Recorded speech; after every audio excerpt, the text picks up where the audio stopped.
Hey everyone, today I'm going to teach you how to count the total number of items in all folders in Outlook. Without any further ado, let's get started. First, open your Microsoft Outlook app and log into your account. Give it a moment to load all your emails and folders so everything is ready to work with. Once your email has fully loaded, you're ready to configure how Outlook displays your item counts. Direct your attention to the top part of your screen where all your tools and menus are located. Look for the Folder tab and click on it.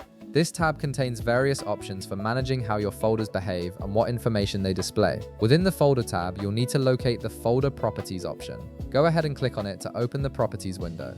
This is where you can customize the specific settings for how Outlook counts and displays items in your folders, giving you more control over what information you see at a glance. Once the Folder Properties window opens, you'll prominently see two email display options presented to you.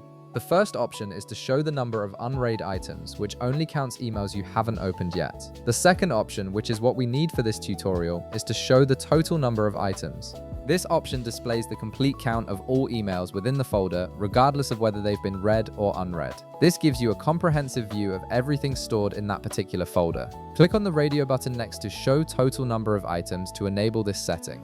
By selecting this option, Outlook will now display the full count of emails in each folder, which is particularly useful when you're managing large amounts of emails or need to keep track of your total storage across different folders. This helps you understand exactly how much content is in each location. Once you've selected this option, click on the OK button at the bottom of the window to save your changes. Outlook will now apply this setting and display the total item count for your folders instead of just the unread count.